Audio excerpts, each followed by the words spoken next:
Bismillahirrahmanirrahim.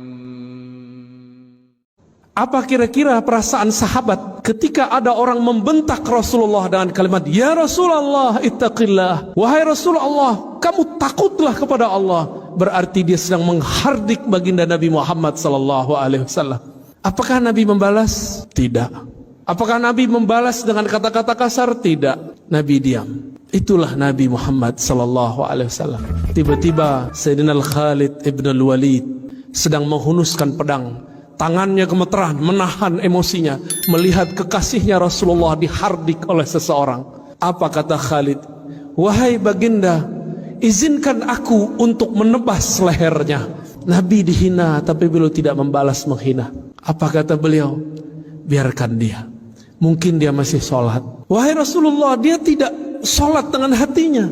Hatinya busuk, wahai Rasulullah. Apa kata Nabi kepada Khalid? Wahai Khalid, aku tidak diperintahkan an unaqiba ma fi sudurin nas. Aku tidak diperintahkan sama sekali untuk mencari tahu isi hati manusia. Tidak jadi juri hati orang, niat orang.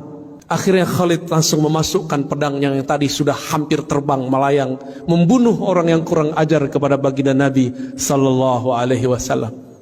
Lihatlah akhlak beliau, dicaci, dihina, biasa saja. Tidak balas menghardik, diam, dibiarkan. Kenapa? Ternyata di saat itu beliau dapat wahyu.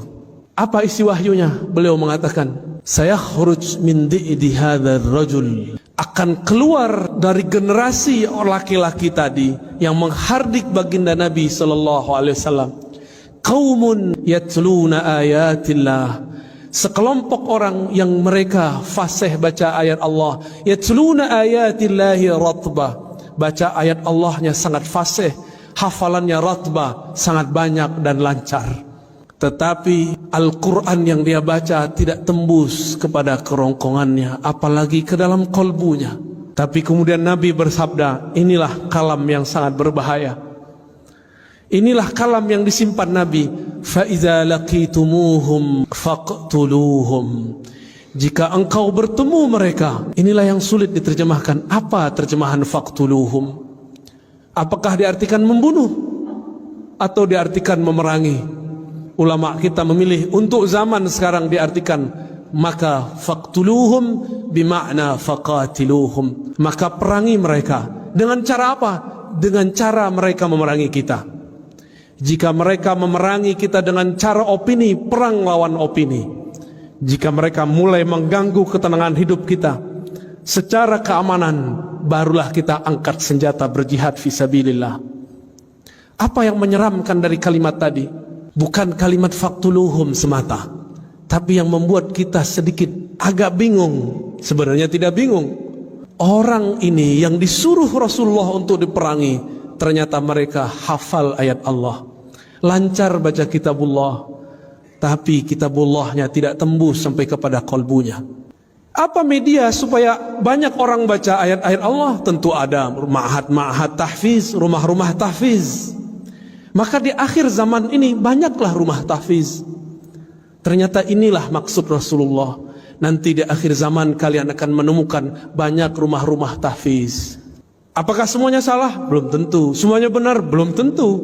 Jika bersumber pemahamannya, seirama pemahamannya dengan orang ini yang dia merasa suci, bahkan berani mengkritik baginda Rasulullah. Rasulullah sudah wafat.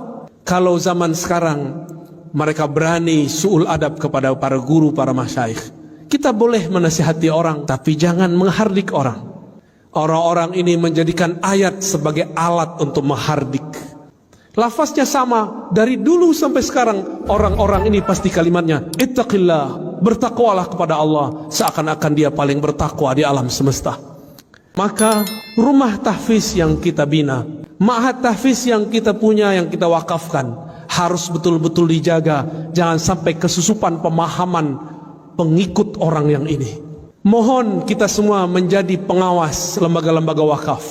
Mohon kita menjadi semua pengawas rumah-rumah tahfiz. Apakah ini mengajarkan kurang ajar kepada Rasulullah, kurang ajar kepada pewaris Rasulullah, atau mereka yang mengajarkan cinta kasih, adab kepada wali Allah?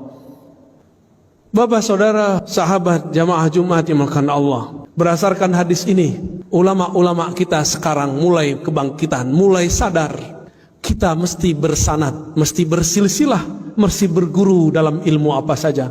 Bagian akhir yang kamu sampaikan, ketika awal abad kedua, Al-Imam Muhammad ibn Sirin, seorang tabi'in, bertemu sahabat-sahabat Rasulullah. Ketika banyak orang hafal Quran dan sunnah, tapi pemahamannya tidak sesuai dengan yang dihafalnya, maka beliau mengatakan, فَإِذَا ظَهَرَتِ الْفِتْنَةِ, ketika kekacauan sudah mulai muncul, maka kami bertanya, سَمُّوا لَنَا رِجَالَكُمْ. Begitu diriwayatkan oleh Imam Muslim. Wahai para penceramah, wahai para ustadz, wahai para hafiz, wahai para da'i, wahai para guru, sammu lana rijalakum, wahai teman-temanku yang hijrah, wahai teman-temanku yang belajar Islam, sammu lana rijalakum, sebutkan siapa gurumu, siapa sanadmu yang menghubungkan engkau kepada Rasulullah sallallahu alaihi wasallam. Inilah pentingnya berguru. Berguru itu adalah jaminan kesahihan. Imam Bukhari berguru hampir 2000. Imam Abu Hanifah bahkan 4000. Imam Ibnu Hibban bahkan 2000. Kita baru berguru 1-2 guru sudah berani memfotnis orang yang berbeda. Betapa naifnya diri ini, betapa kelirunya kita, berapa emosionalnya kita beragama. Maka jamaah Jumat dimuliakan Allah, semoga di antara kita ada yang tersentuh hatinya, mulai hati-hati dengan proyek-proyek tahfiz Quran.